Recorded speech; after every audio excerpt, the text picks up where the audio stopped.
السلام عليكم ورحمة الله وبركاته. الحمد لله رب العالمين والصلاة والسلام على سيد الأنبياء والمرسلين وعلى آله وصحبه من استنى بسنته إلى يوم الدين. اللهم اجعلنا منهم ومن الذين آمنوا وعملوا الصالحات وتواصوا بالحق وتواصوا بالصبر آمين يا رب العالمين. ثم أما بعد فأعوذ بالله من الشيطان الرجيم. بسم الله الرحمن الرحيم.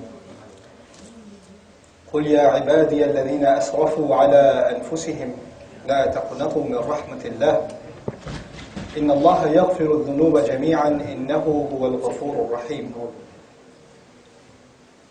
رب اشرح لي صدري ويسر لي أمري واحلل عقدة من لساني يفقهوا قولي. اللهم ثبتنا عند الموت بلا إله إلا الله. اللهم اجعلنا من الذين آمنوا وعملوا الصالحات وتواصوا بالحق وتواصوا بالصبر آمين يا رب العالمين. Inshallah, I will only be talking to you about one ayah. I will not talk to you about anything else, just this one ayah that I feel I can share with you.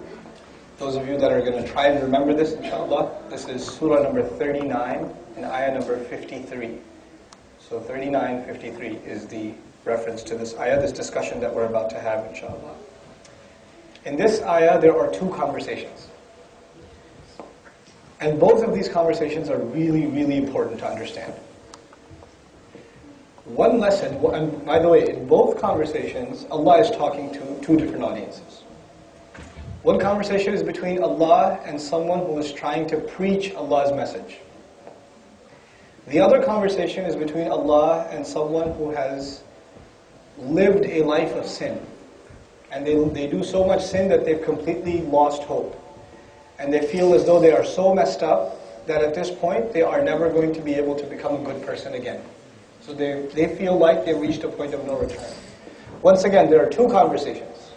One conversation is between Allah and the one who is trying to send a message to people, a da'i. Someone who's trying to preach, someone who's trying to give good advice or counsel. And the other is Allah talking to someone who is sinful. Of course, when we try to give the message of Islam to people, who are we emulating after? Whose model are we trying to duplicate? It's the model of the Messenger of Allah sallallahu alaihi wasallam. When we call people to Allah, we're trying to copy what he did because he's the first and the best to call people to Allah. The ayah begins with the word qul, say. And it's singular, meaning Allah is saying to one person, say. That one person is the Messenger of Allah sallallahu alaihi wasallam. Allah is telling His Messenger what to say when He talks to people. What to say when He talks to people. So remember I told you there are two conversations? There are two lessons. The first lesson is Allah is teaching His Messenger what to say. And when we learn that carefully, what Allah is teaching His Messenger to say, if you and I ever want to do the work of da'wah, and if you and I ever want to talk to someone engrossed in sin, then we should take this ayah carefully because now we're also learning what should we say to people like that.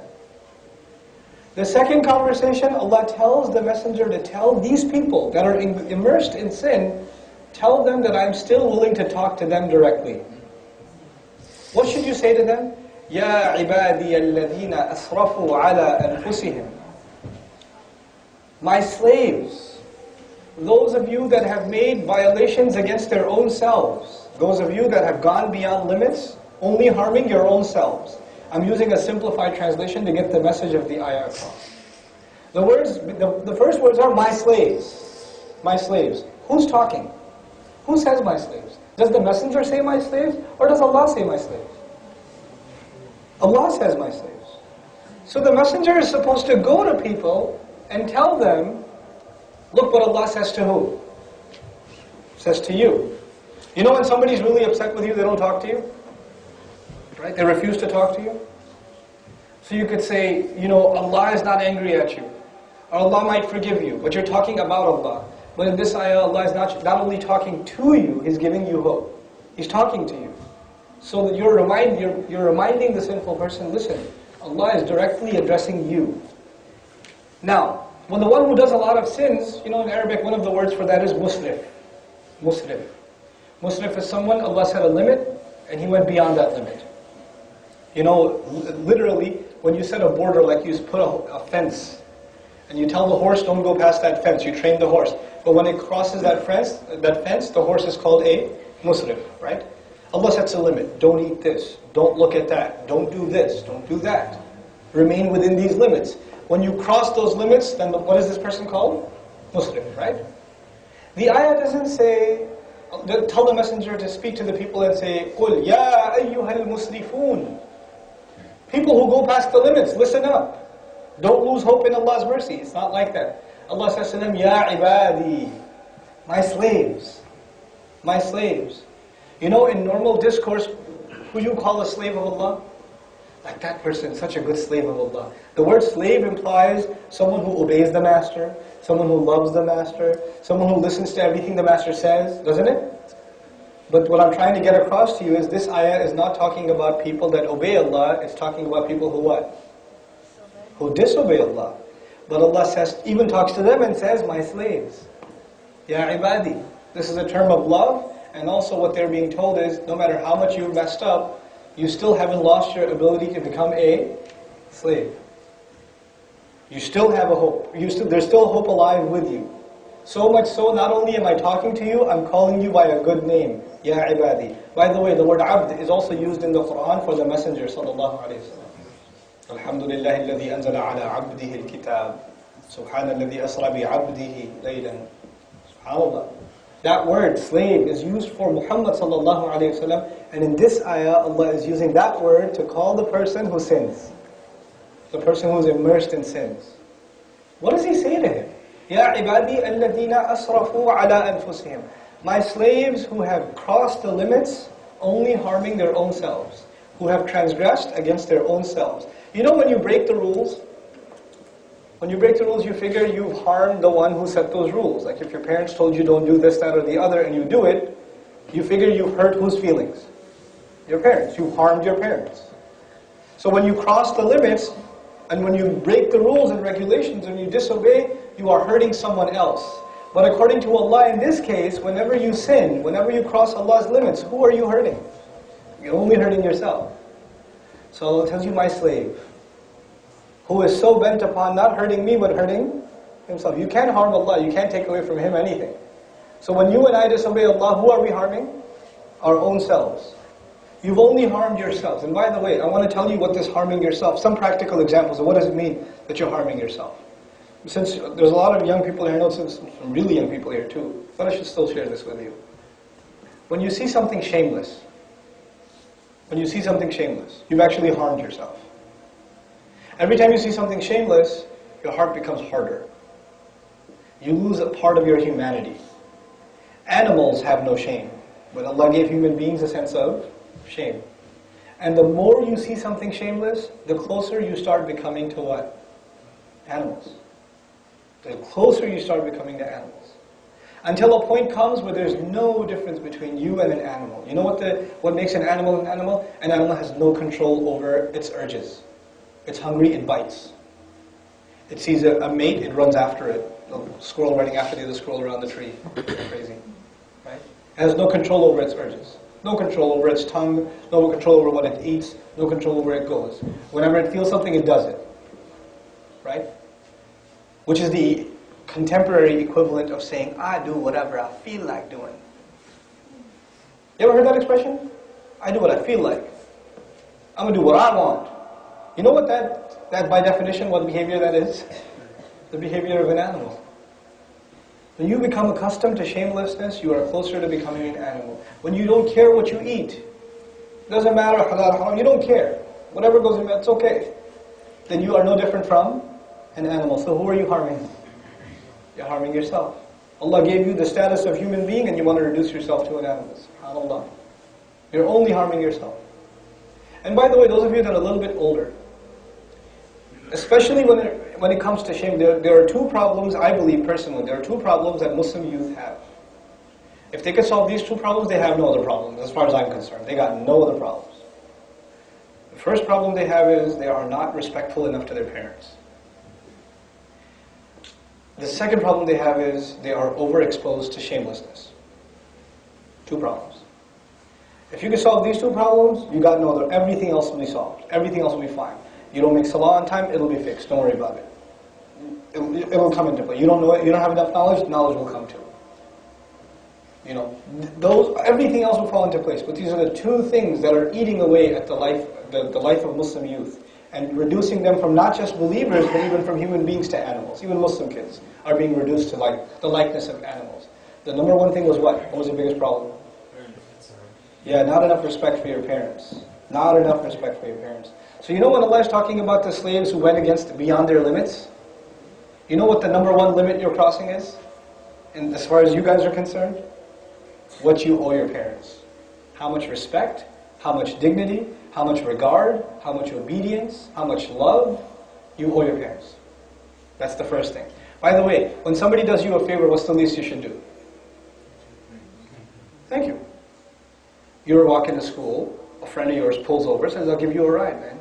And he gives you a ride. And it's snowing, and it's freezing, and he gives you a ride. When he gives you a ride, when you get off the ride, what do you say at the very least? And what kind of indecent, despicable person would you be that they did that for you and then you don't even thank them? Right? That would be a disgusting human being. You don't even have that much dignity to say thanks, man. Now, just think about, a lot of you have this conversation among yourselves. Or even at school or among friends. My parents, man, they just don't understand, bro.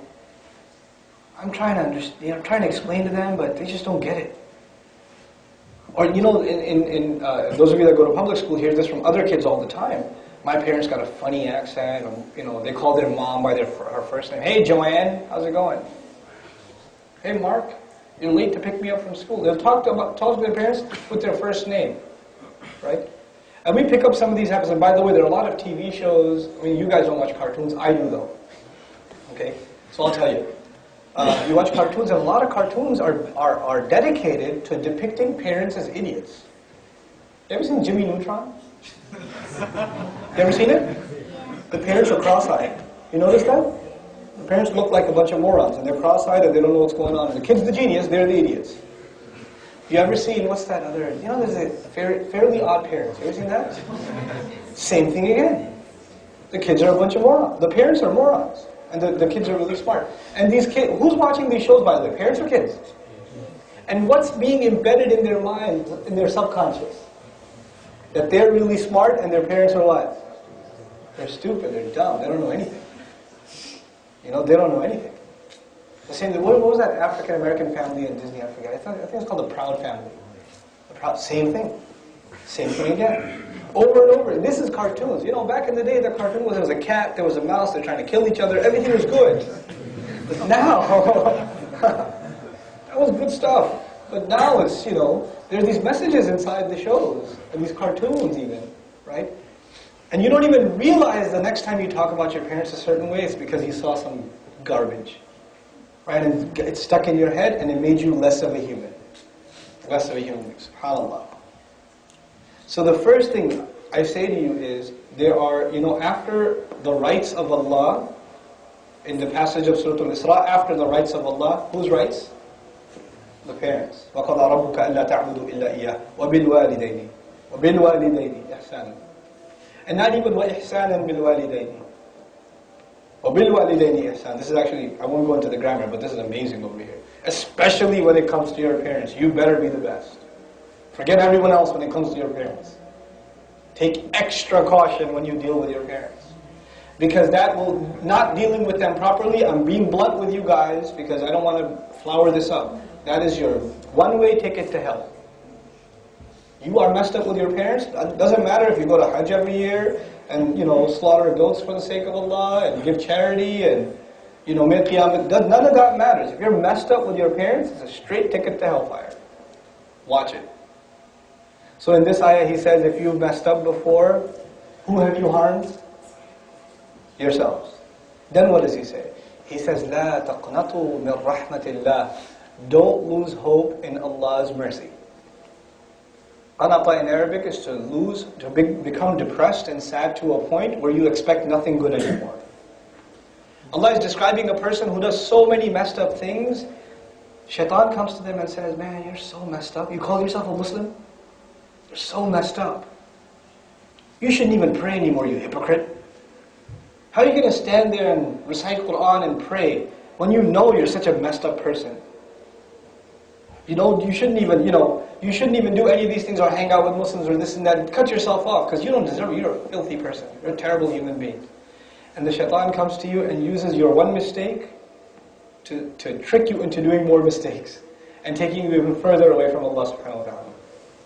On this, I've talked about this elsewhere, but I want to just bring this point to your attention because this is very important for you guys. When you make a mistake, like when you walk in late to class, that's a mistake. You walk in late to class. Do you make eye contact with the teacher or do you avoid eye contact with the teacher? You avoid eye contact. When you make it late to work, you make eye contact with your boss, you sneak into your cubicle or your office. You sneak in. When you get a really bad report card and you walk home, you enter the house, do you, Assalamu alaikum, I'm home! Or is it, you barely notice the door opens, you take the shoes off before you go up the stairs, go inside the bed and pass out. Right? In other words, when you disappoint someone, you try to avoid them. The point I'm trying to make is when you disappoint someone, you try to avoid them. Because it's embarrassing. You don't want to face them because it's humiliating. When you sin, who have you disappointed? Disappointed Allah. Shaitan comes and says, what should you do? Avoid him. Avoid him. The natural instinct of a human being, when he disappoints someone, he or she avoids. Shaitan comes and says, avoid the prayer. Avoid going in a company where you'll be reminded of Allah. Avoid all of it because how can you face Him now? What kind of person are you?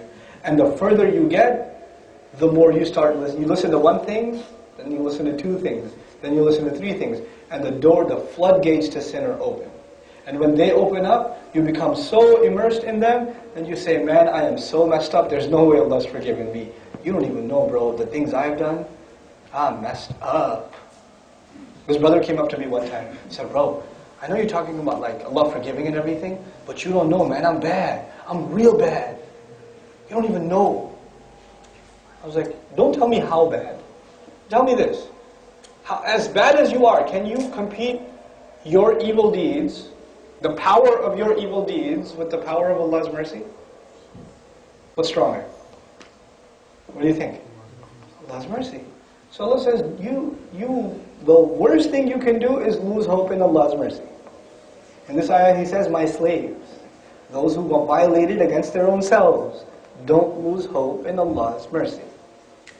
Then He says, إِنَّ اللَّهَ يَغْفِرُ الذُّنُوبَ جَمِيعًا.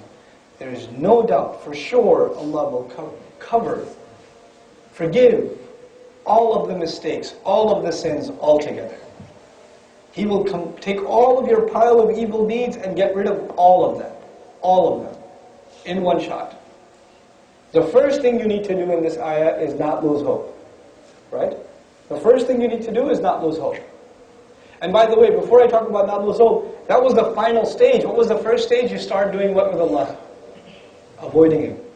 You start avoiding. You don't talk to Him. By the way, all of you should talk to Allah subhanahu wa ta'ala. You memorize lots of du'as, the prayer is done, you raise your hands, you make some du'as you memorize. When you're walking to school, when you're walking down the stairs, when you're by yourself, talk to Allah, man, I really messed up, I'm sorry. When you talk to someone and you know they can hear you? When you talk to someone on the phone, you know they can hear you. When you talk to Allah, do you know He can hear you? Do you know He can hear you? Yes. Yeah. And if you feel weird talking to Allah, if you feel like, I feel like I'm talking to myself, that's kind of weird. You know what that means? That means you're not really a strong believer. Because you have to believe that Allah hears you. So you have to learn to talk to Allah. In your private moments, you talk to Allah. You have to believe that He not only hears you, He also sees you. And you behave differently when someone sees you and hears you, and you behave differently when they don't see you or don't hear you. Isn't that true? So we have to develop that consciousness. This one ayah, subhanAllah, those of you that try to advise others about deen, what's the first step for these people? The Muslims who are immersed in sin and they're doing all kinds of haram things. Where do you start talking to them? If you tell them this is haram, they already know it's haram. When you tell them you shouldn't do that, they already know they shouldn't do that. It's not like they didn't know. They're doing it anyway. What is this ayah teaching us? Where do you start? What do you tell them first? Listen, you're still Allah's slave. Even if you disobey Allah, you're still His slave. And that master of yours, he's saying, don't lose hope, even if you've sinned. And don't come and tell me, you don't know, man, I'm real bad. Allah knows more. Allah actually knows how bad you are. And despite how bad you are, He still says, don't lose hope in my mercy. لا تقنطوا من رحمة الله. Then He says, إن الله يغفر الذنوب جميعا. No doubt, Allah will forgive the sins, all of them altogether. This is, by the way, the concept of tawbah in Islam. The concept, you've heard about tawbah before, right? Tawbah. Just one thing I want to tell you about tawbah. I don't want to give you a long lecture. I just want to open this discussion with you. Two things I wanted to highlight: the rights of your parents, we'll talk about a little more, and then shamelessness. Two problems that youth have. And when I'm saying make tawbah, and don't lose hope in Allah's mercy, then now what do you go back and do? You change your ways in regards to two things. You change your ways in regards to how you deal with your parents, and you change your ways in regards to how exposed you are and how desensitized you are to shameless things. Shameless words, shameless language, shameless company, shameless things on the screen. I don't care what screen. Whether it's your cell phone screen, or it's your laptop screen, or it's a TV screen, I don't care. If it's off from the screen, watch it. Shameless things in the hallway when you're walking down the aisle in high school, the hallway in high school, or in class. You're exposed to shamelessness and you know it. And you're exposed to so much shamelessness your parents don't even know it exists. So you know about it, but you should know Allah knows too. Save yourself from becoming an animal. People around you are animals. They are. You see them. They're worse than animals. They can't even control their mouth. They don't even know when to show respect and when not to show respect. They don't know. That's what an animal is. The dog, it just barks. It has no control. You know? So we shouldn't be reduced to that. So the last thing, inshallah ta'ala, إِنَّ اللَّهَ يَغْفِرُ الذُّنُوبَ جَمِيعًا إِنَّهُ هُوَ الْغَفُورُ الرَّحِيمُ. This is something you read all the time in the Quran. Probably you haven't heard something, maybe you haven't heard something discussed about it in a little bit more detail. Allah says about Himself, it is He who is forgiving and merciful. But the way He said forgiving, the word ghafoor, there's a waw in there. You hear that? Ghafoor. When He said Rahim, what letter is in the middle? The ya. The waw in Arabic, it does something to the meaning of a word. I won't get technical with you, but I will tell you it does something to the meaning of a word. It makes it excessive. So what He's saying is He's extremely forgiving. He is extremely forgiving. The ya, it doesn't make a word extreme, it makes it permanent. So Ar-Rahim means He's always merciful. So the meaning is, He's extremely forgiving, at the same time He's what? Always merciful. So why not say always forgiving? The question is, He said He's extremely forgiving, but He didn't say what? Always forgiving. You know why? Because He's not always forgiving. He's not always forgiving. If He said always forgiving, then you have no problem. You can do whatever you want.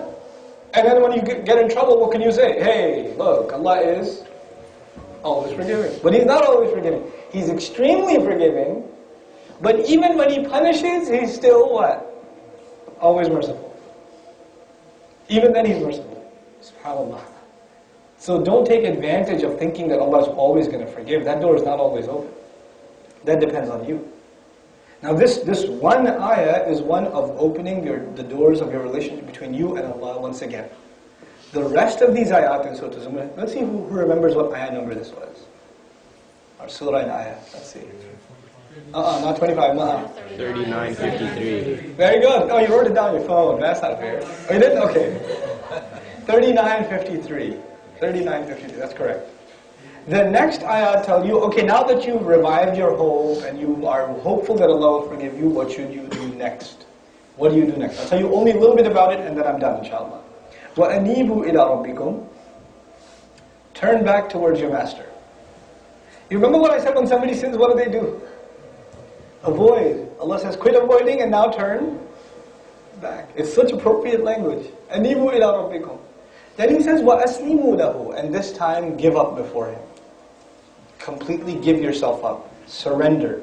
Surrender your ego. Surrender your temptations. Surrender your bad habits. Surrender your tongue. Surrender your eyes. Right?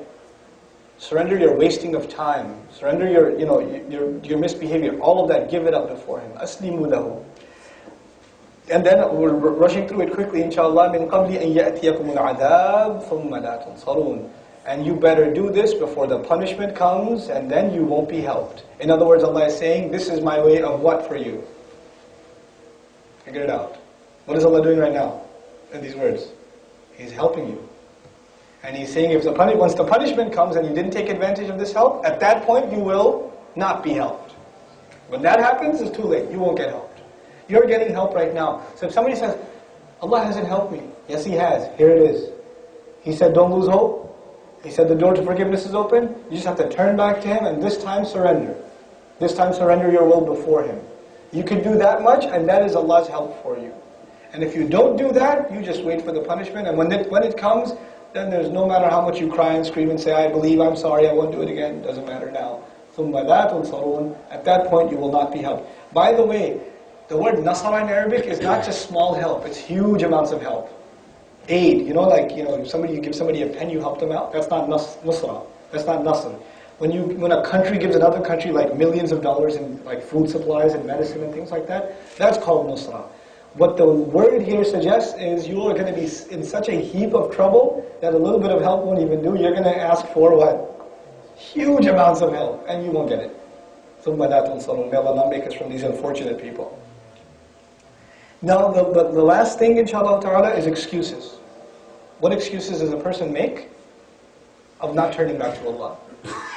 On the day of Judgment, I'm skipping ayat around, the person says, oh, it's too, if only Allah guided me, I would have been good. لَوْ إِنَّ اللَّهَ هَدَانِي. Had only Allah guided me, لَكُنْتُ مِنَ الْمُتَّقِينَ. I could have been from the people who have taqwa, people who fear, people who obey, people who are conscious of the right and wrongs. I could have been from those people. It's just that Allah didn't want me to be guided. Allah decided that I should be a messed up person. It's just my fate. This is what a person will say on the Day of Judgment, by the way. A person is about to be thrown into hell and he says, oh man, I wish Allah just guided me. I would have been good. He didn't. So in other words, he's saying, it's not my fault. What's he saying? It's Allah's fault. It's not my fault. How does Allah respond to that? He says, بَلَا قَدْ جَاءَتْكَ آيَاتِ. No. My ayat. You know what ayat means? These miraculous signs, these revelations. They came to you. In other words, when he says, Allah didn't guide me, Allah says, no, I did. I said ayat. In other words, what is the guidance of Allah? The ayat. So you can't say Allah didn't guide me. Yes, He did. Here's Quran. Here it is. Did you take it? There's one thing, you didn't feed me. No, the plate was in front of you. You didn't eat. That's not my problem. You didn't take. So Allah sent the book and He said, no, you're lying. I did send you the ayat. فَكَذَّبْتَ بِهَا. Then you lied against them. In other words, when you said Allah didn't guide me, you're lying. You lied that I didn't send you ayat. First of all, you've been sinning your whole life. Now you come in front of me and now you say you didn't send me guidance. You're going to lie to my face too? وَاسْتَكْبَرْتَ. And this is the most important one for you guys. I told you there are two major problems you have to worry about. What were they? Parents and what? Shamelessness. That's on the outside. You know what the biggest problem is on the inside? Ego.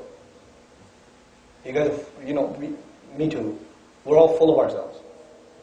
We're obsessed with ourselves. We're egotistical maniacs. We are so obsessed, self-obsessed and self-absorbed that if somebody so much as looks at you for a long time, you say, what you looking at, man? You don't look at me. What do you want? What's up? You want to go? You know what that is? That's arrogance. That's kind of like Fir'aun. It's kind of like, he was also very self-absorbed. I know you can't deny this. A lot of you listen to hip-hop music, I know. You don't have to accept it. It's okay. You can accept it in your heart. Okay? You know what? A lot of things, I personally believe all music is messed up, but hip-hop music particularly is, by and large, taking these people and making them not just animals, but worse than animals. Why? Obsession with the self.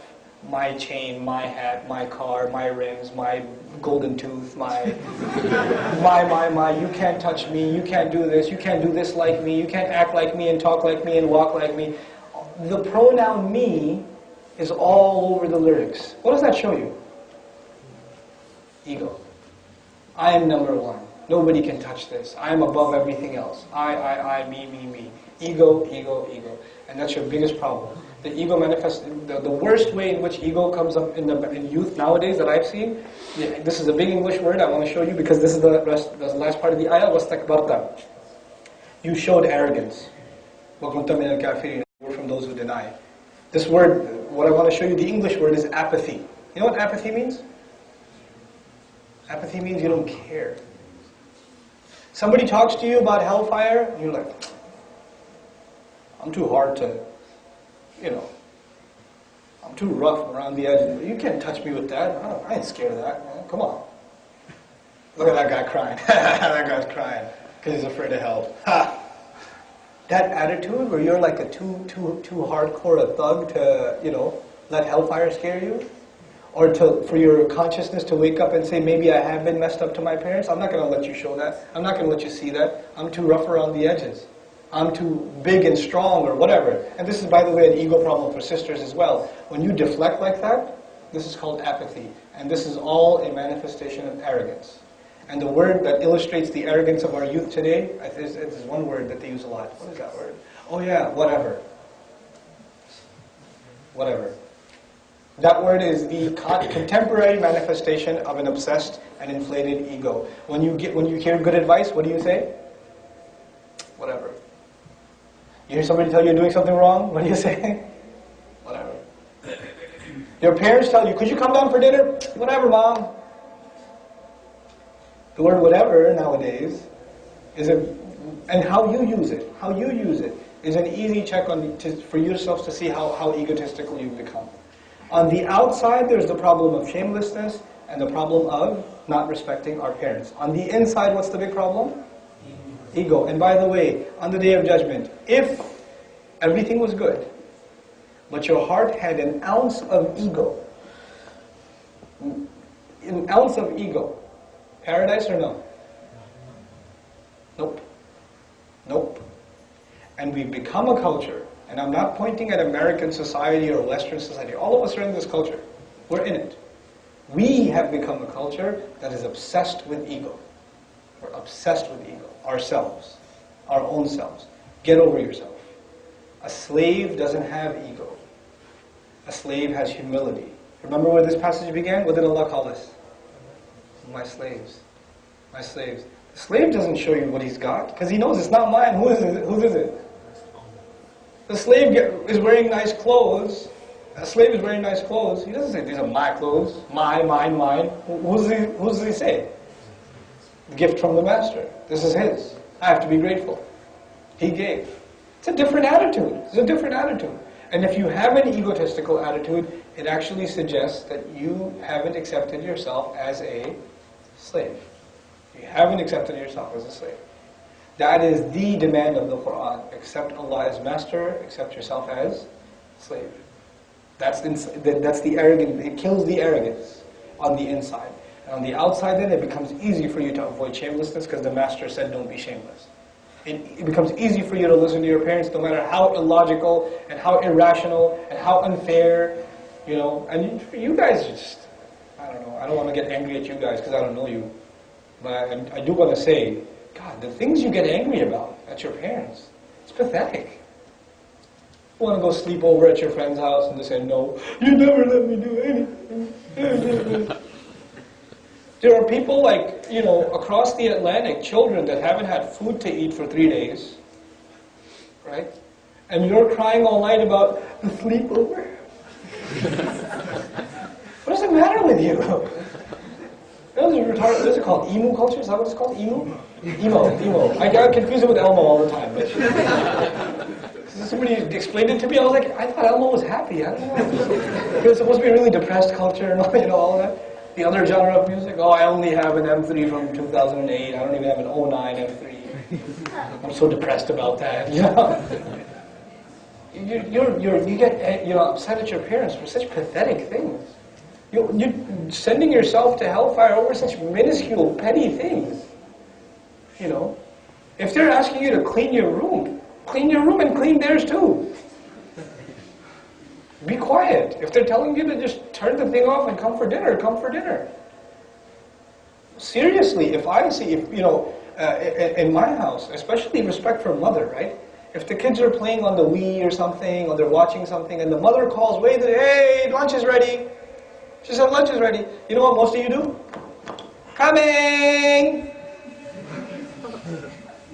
but you're not coming.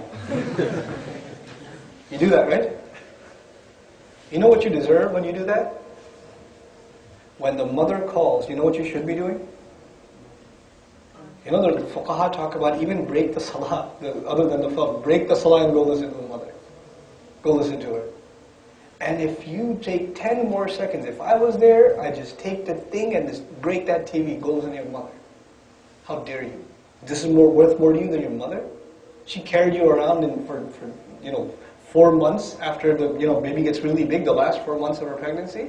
You try carrying a book bag around on your stomach for 4 months. See how that feels. Even when you go to the bathroom, when you go to sleep. She did that for you. Then she delivered you and almost died doing so. And lost pounds and pounds of blood and guts when she was delivering you. She almost died giving you birth. And then when she calls you, you say, coming. Show some respect. Be grateful. My parents don't understand. Yeah, they do. They understand you better than you understand yourself. They understood you when you were pooping on yourself. Right? That's when they understood you. They still understand you. You think they don't understand you, but they do. You don't understand. Oh, you say, oh, my parents have a funny accent. They don't even understand English. Actually, your parents are twice as smart. Because at least they can speak somewhat in English. You can't even speak a little in Urdu or Arabic or Turkish. So they're twice as smart as you, because at least they can communicate in 2 languages. Right? So don't undermine your parents, don't underestimate them, show them respect, show them regard, not only for their sake, but for the religion's sake. This is a core teaching of our religion. And I tell you, whatever problems you think you have, on the Day of Judgment, all of them will pale in comparison to this one. This one problem you have, it will pale. And when you don't have this, when you don't show respect to your parents, then there's a curse of Allah on you. And when the curse of Allah is on you, the door to all those other sins opens up. Might as well dig your hole deeper. But when you take care of your parents, the du'as of your parents are with you. And when the du'as of your parents are with you, then you are saved from shamelessness. Then it becomes easy for you to wake up for Fajr. And it becomes easy for you to guard yourself from filthy language and to keep away from bad company, because the du'a of your parents is with you. This is very serious stuff. This will make or break your life. This will make or break your life. So take this advice, inshallah ta'ala, seriously. If I know this is supposed to be a talk about New Year's or something. I couldn't care less. But what I really sincerely advise you do, inshallah ta'ala, as a favor to yourself, more than anything else, when you go home, clean up the whole house. Clean up the whole, vacuum the whole thing, and make mom breakfast tomorrow in the morning, early. Massage your feet, take care of dad, listen to him yell and smile back. Don't talk back, smile back. But what do you think? You're a good son all of a sudden? That's it. That's it. Nothing more. Just take it. It's okay. Just take it. But go out of your way to do good for them. And you know what that will be? That will be your way of showing Allah, Ya Allah, I heard your ayat. I heard that there's still hope for me. And I'm hoping that this act of mine is a show that you will cleanse all of my sins away. That this will be my tawbah for you. And from now on, I will take care of my parents. And whenever your parents get mad at you, do more for them instead of doing less. Do more for them. When they're yelling at you, do more. Don't do less. Don't walk out of the house, I'm going to go play ball. I'm going to talk to my friends. Or they're yelling at you and you're texting. Your phone should be snapped in half if you're doing that. If your parents are talking to you and you're not paying attention. When your parents are on the phone, don't put the headphone on and you're playing the video game on the phone and talking to your mother at the same time. Don't do that. When you're talking to your mother, forget everyone, forget everything. Talking to your mother. Even if you're among your friends, you're at the restaurant, everybody's eating food, your mom calls, walk out, talk to her. Don't send her a voicemail. Show some respect. This is how we have to be with our parents. This is what we have to be with our parents. I emphasize this a lot. I didn't emphasize the shamelessness thing, so I'll take maybe 2 minutes and emphasize some things about the shamelessness thing. What I told you was the more you watch shamelessness, the more what happens to you. You become more like animals. And you know what the manifestation of that is? Manifestation of that is, if you have no problem looking at something, staring at someone, you're not looking at them as a decent human being. You're looking at them as an animal, as a piece of flesh. That's all you're looking at them as. That means you have no respect for your own mother, your own sister, your own wife, your own daughter. They are also women. You wouldn't want somebody to stare at them. The one you're staring at is also somebody's daughter. It's also somebody's sister. It's also somebody's mother. Watch it.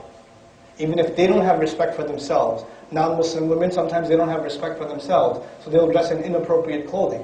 Even Muslims dress in inappropriate, for that matter. But you have respect for yourself and the women of your family and lower your gaze to that. And it's really disgusting when the entire family sits together and they're watching movies and shamelessness comes on, and they're all the mother and the daughter and the husband and the brother, everybody sitting together watching. Oh, it was just one bad scene, it's okay. It's disgusting. That's not the behavior of a Muslim family. We should be disturbed by shamelessness. We should be, we should stand against it. This is one of the great troubles of this society. There are a lot of great things about our society. Lots of great things. But this is one of the things that's destroying our youth. Overexposure to shamelessness. Some girl just randomly messages you, I want to be your friend on Facebook. Well, I don't. No. Go find your brother to be friends with. Don't you have a father? He's not friendly to you? You need to find friends elsewhere? Guys, I'm telling you this very, very seriously. I'm very serious about this. You think this is fun, and oh yeah, nice pictures. This is your ticket to hellfire also. You're destroying your character. Would you want to marry a girl like that? That 100 other boys have looked at as, yeah, she's kind of cute, yeah. Oh, you married her? Oh, great. Where's your manhood? The Muslim, they have a sense of haya, the women and the men. And our women, nobody's supposed to look at your wife except who? You. Nobody's supposed to enjoy her beauty except you. Right? You would be disturbed if somebody said, mashallah, you're a really beautiful wife. You'd be disturbed by that. Right? We're supposed to be as disturbed when we look at non-maharim. We're supposed to have that sense of shame. I don't know where it's gone. It's on vacation nowadays. For a lot of Muslims, it's on vacation. Revive that sense of shame.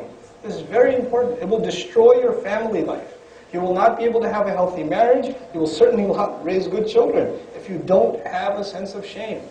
You have to have a sense of shame. The kind of filth that is on television, the kinds of things you're watching. The Messenger warned us, alayhi salatu wassalam. Asiyat, Kariyat Asiyat, they're wearing clothes but they're not wearing clothes. He warned us of a time like that. And that's it's just PG-13. It's okay, we can go. It's just PG-13. Oh, it's just one bad scene in there. Oh, it's not that bad. Right? What do you want us to do then? Because, I can't even watch the movie. My parents don't let me do anything.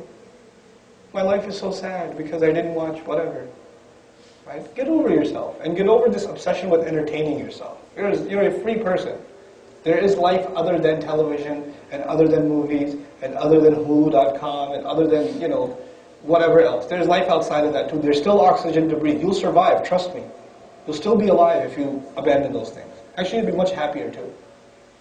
If the thing is, I can tell you what not to do, but finally I have to tell you what to do, right? Because if you're not doing all of that, then what are you doing? Find time doing sports. Go out. Start jogging or something. Find a healthy activity. I'm not saying necessarily find a religious activity. I don't expect that from you. But I do expect, find an activity that at least isn't making you a worse human being. You understand what I'm saying?